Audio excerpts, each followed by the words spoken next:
When I worked at Best Buy, I had the opportunity to walk alongside and be with some really amazing leaders,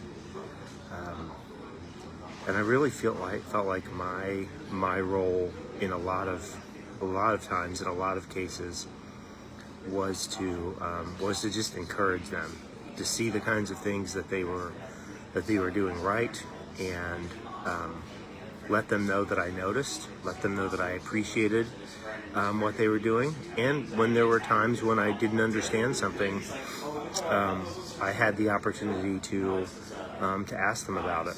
And I usually did that asking in private.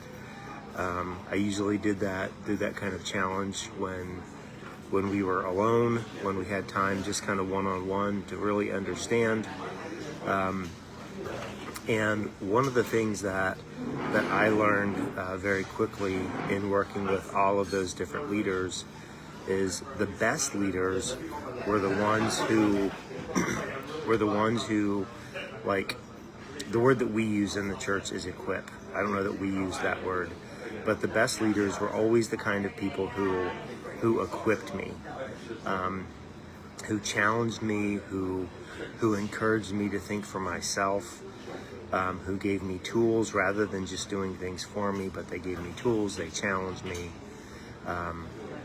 they wanted me to learn, and sometimes they would give me just enough of a tool to where I would have to figure out what the next few steps are. And one of the things that we talked about this past week about having a healthy church is the way that we walk with our leaders, the way that we come alongside them, the way that we don't always depend on our leaders to do everything for us, but we do ask them to equip us, and that's a really big difference.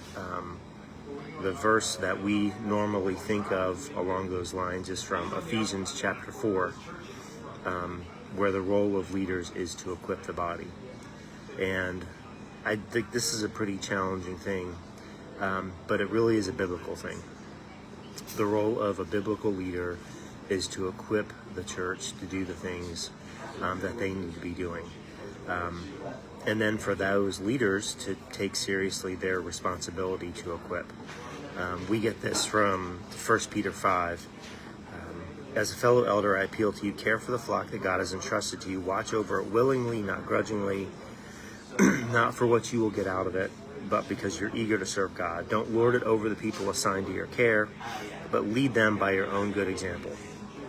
So our job as church leaders is to watch over the flock and to guide you and direct you, to give you tools, and in lots of ways expect you to look out for one another and to care for one another in the midst of that.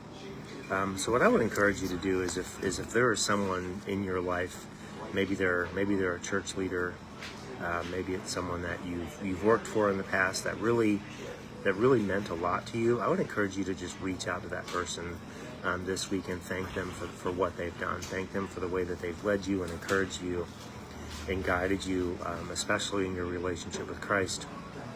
And really the big challenge from this is to walk alongside your leaders. Don't just depend on them to do things for you, but depend on them to equip you and encourage you, so that you will be someone who is ready to lead others. Hey, I love you, praying with you, praying for you, and we'll talk to you again soon.